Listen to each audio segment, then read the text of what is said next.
Bab 3. Keheningan yang menyesakkan menyelimuti ruangan. Begitu sunyi hingga napas terdengar seperti teriakan. Semua orang bisa merasakan betapa dalam luka yang ditanggung Kirana. Dia harus kehilangan seorang ibu di usia yang begitu muda. Sialan kau, Bram Ardinata. Dan kau juga, Karen Mahardika. Alvino Dirgantara akhirnya angkat suara. Suaranya meledak-ledak setelah terlalu lama menahan diri. Bagaimana bisa kalian berbuat sekeji itu pada perempuan tak bersalah yang hanya jatuh cinta? Kalian tega membunuh seorang ibu? Apa kalian gak pernah berpikir soal anaknya? Dia masih kecil waktu itu. Apa kalian bahkan masih bisa disebut manusia? Anindya Dirgantara buru-buru menarik lengan kakaknya, berusaha menenangkannya sebelum emosinya benar-benar lepas kendali. Ia tahu betul kalau Alvino sudah meledak, pasti akan ada yang terluka secara fisik. Kemarahan Alvino menyulut bara di hati banyak orang. Suasana yang tadinya sunyi berubah riuh oleh gumaman dan bisik-bisik. Beberapa mulai melontarkan makian. Tatapan jijik tertuju pada Bram dan Karen, yang tak mampu membela diri. Kirana mendengarkan suara-suara itu, suara orang-orang yang untuk pertama kalinya berdiri di sisinya. Mengetahui bahwa empati mereka ada padanya, ia melanjutkan dengan tenang namun jelas. Saat usiaku 5 tahun, aku tak punya ibu maupun ayah. Aku hanya bisa tinggal di rumah keluarga Ardinata. Mereka menyuruhku bekerja, jadi aku bekerja. Aku bersyukur mereka tak membiarkanku mati kelaparan, meski hanya itu yang bisa kusebut sebagai bentuk perhatian dari mereka. Tak semua orang bodoh. Mereka mendengar cerita itu dan mengerti bahwa Kirana telah disiksa secara emosional sejak usia dini. Karen merasa menyesal. Ia tak menyangka anak itu akan bertahan sejauh ini. Tapi tatapan amarahnya mulai surut saat seluruh hadirin mulai mempermalukan mereka berdua. Aku nggak percaya keluarga Ardinata sebusuk ini. Bram, kau buang istrimu demi uang? Sementara dia sedang mengandung anakmu? Dan kau, Karen, wanita macam apa yang memaksa istri sah bercerai demi ambisimu sendiri? Pantas saja anakmu juga pandai berpura-pura. Kalian benar-benar keluarga munafik. Kau pikir bisa memanjat ke keluarga Wiratama begitu saja? Jangan bermimpi. Sudah jelas, kalian ingin menguasai semuanya. Tapi ingat, kalian gak pantas menyentuh keluarga Wiratama. Benar. Liam Wiratama gak seharusnya bersentuhan dengan keluarga kotor macam kalian. Di tengah kericuhan, Kirana berdiri tegak. Ia menyaksikan bagaimana keadilan perlahan datang menghampirinya. Rencana yang ia susun matang berjalan seperti yang diinginkan, penghancuran reputasi keluarga Ardinata. Bram Ardinata, laki-laki yang memaksa istri sahnya mati demi jabatan dan wanita lain. Dan Karen Mahardika, penghancur rumah tangga demi status sosial. Sementara Calira, anak hasil hubungan gelap, berpura-pura sebagai putri sulung. Semua itu akan jadi berita besar keesokan harinya. Kirana menarik napas lega. Ia pikir semuanya selesai. Namun tiba-tiba sebuah suara bertanya, "Nona Kirana, siapa ibu Anda sebenarnya? Kalau mereka begitu menyiksa, bagaimana Anda bisa pergi ke luar negeri?"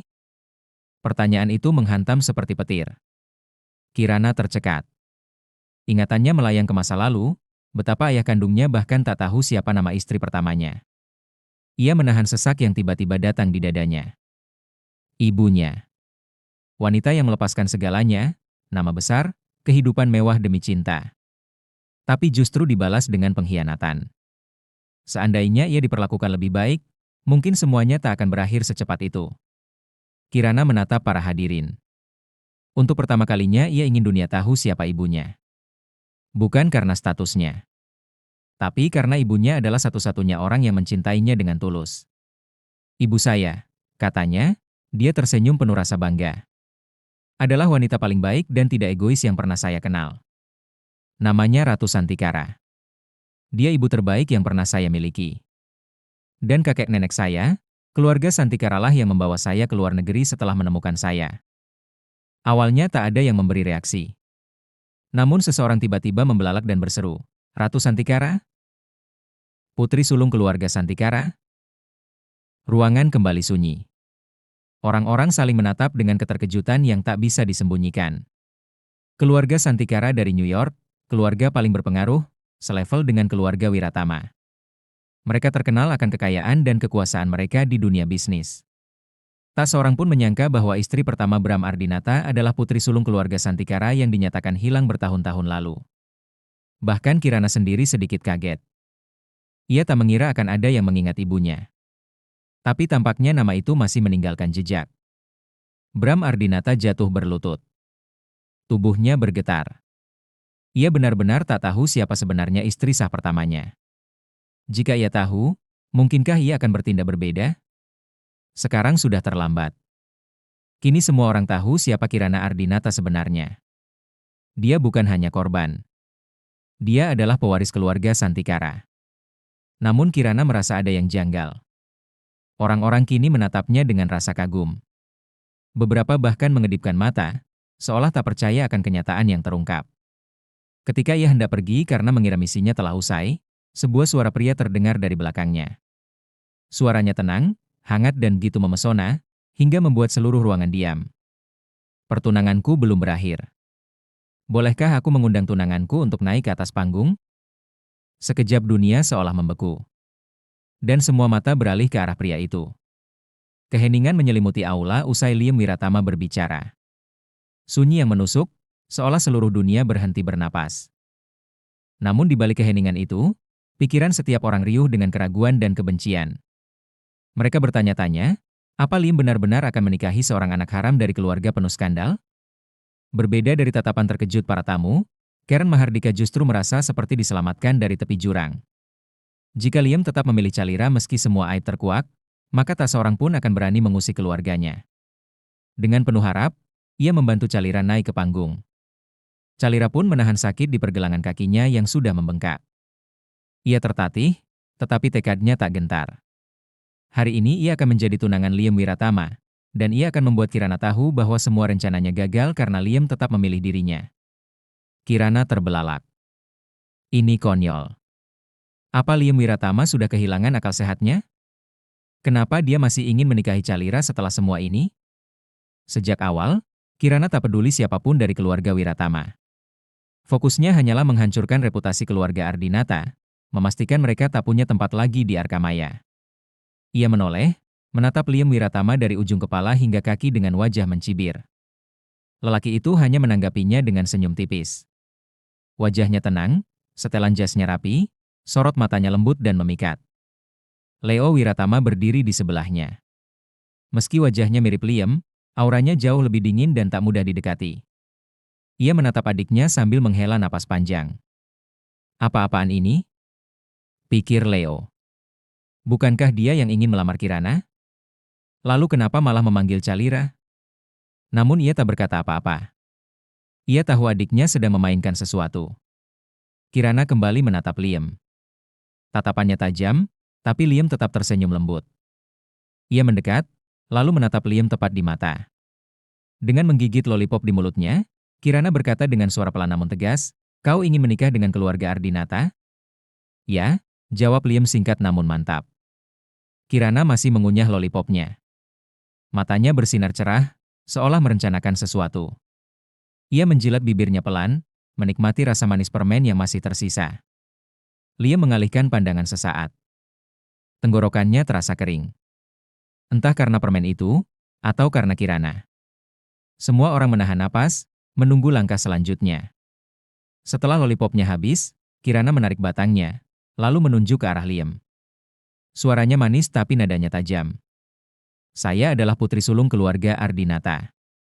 Ibu saya adalah istri pertama Bram Ardinata, dan saya lebih tua dari Calira. Jadi, kalau kau ingin menikah dengan anak dari keluarga Ardinata, kau hanya bisa menikahi saya." Suasana meledak.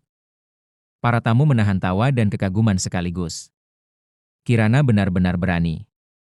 Ia menjebak Liam dengan status, memastikan keluarga Ardinata tak mendapat keuntungan apapun dari keluarga Wiratama kecuali melalui dirinya. Leo hanya tertawa pelan dalam hati. "Jadi ini rencanamu, Liam?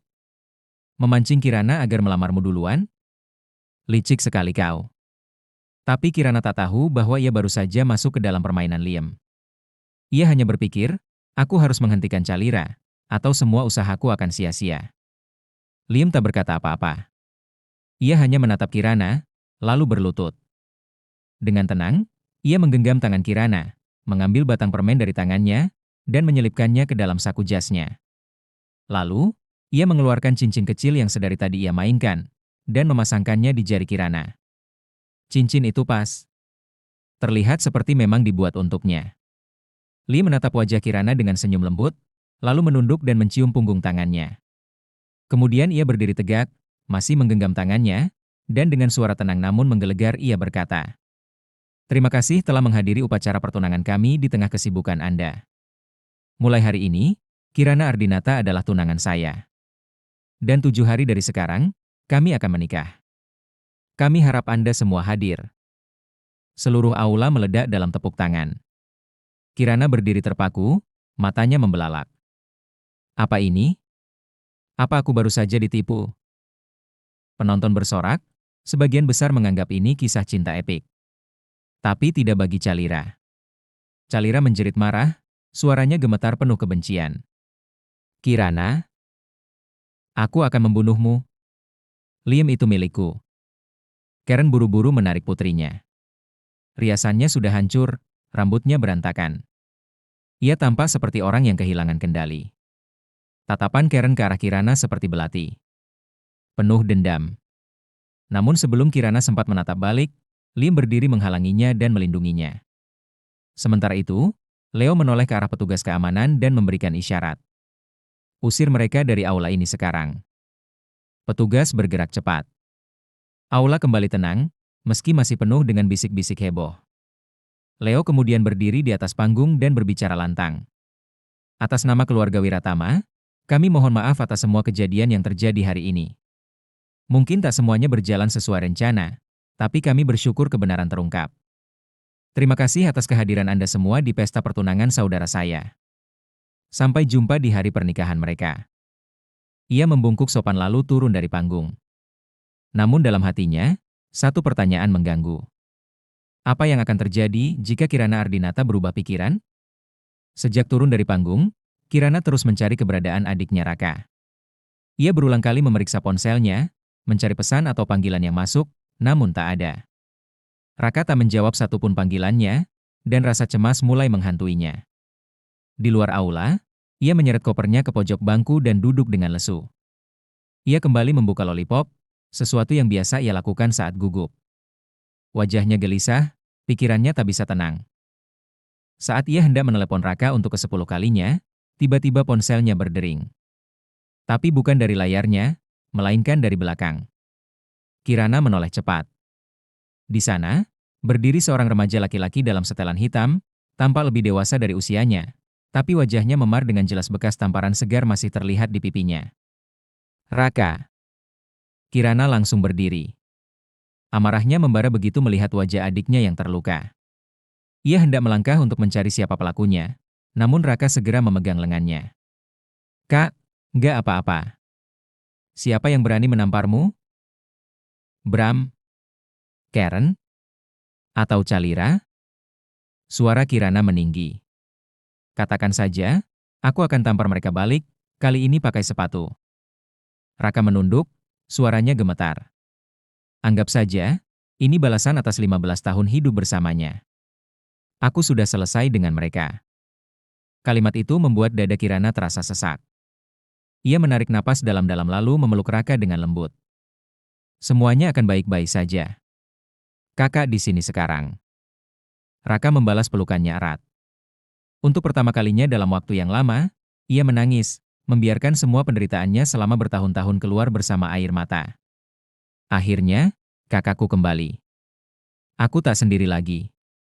Kirana membiarkannya menangis di pelukannya. Ingatannya kembali pada masa kecil mereka. Raka lahir ketika Kirana berusia 6 tahun. Ia tak pernah tahu kenapa Raka begitu menyukainya, berbeda dari Karen dan Calira yang hanya menindasnya.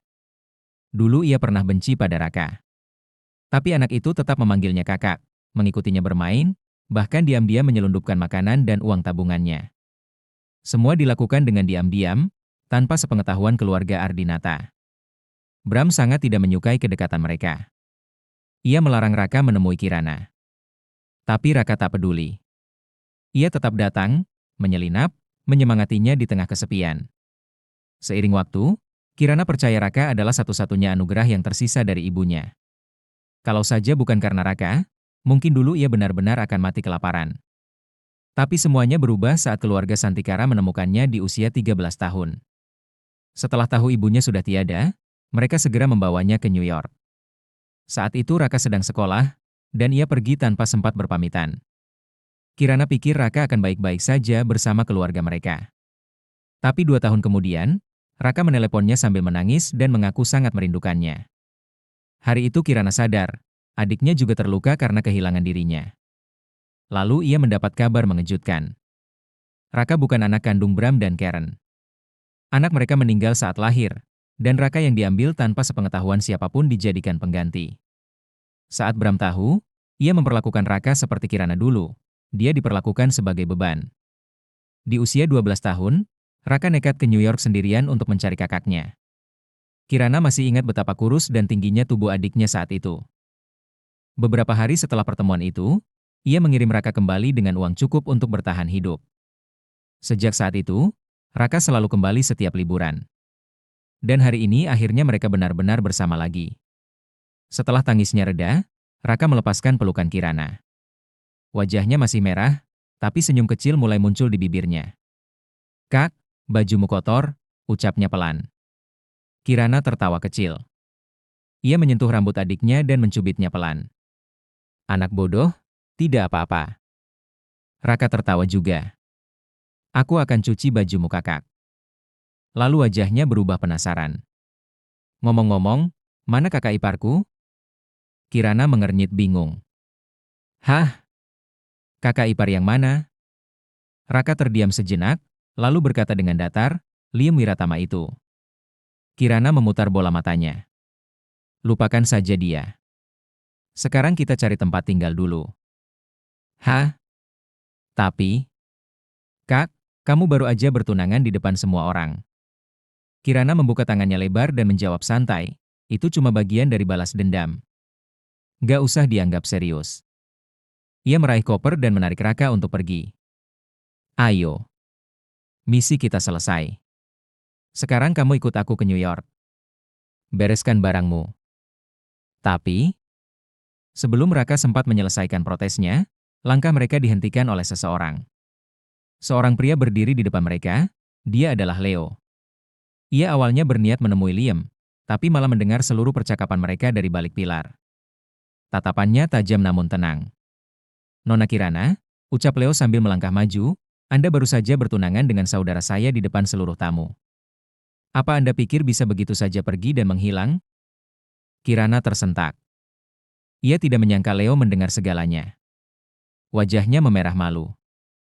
"Itu, Tuan Leo, aku hanya..." Leo menyela, nadanya tenang namun mengandung tekanan, "Kau tunangan adikku. Dan pernikahan kalian hanya tinggal 7 hari lagi. Kenapa kau melarikan diri?" Kirana terdiam. Tak tahu harus berkata apa. 7 hari lagi? Serius? Astaga, aku baru kenal Liam. Itu cuma panggung pertunangan bodoh, bukan pernikahan sungguhan. Wajahnya memucat. "Apa yang barusan kulakukan?"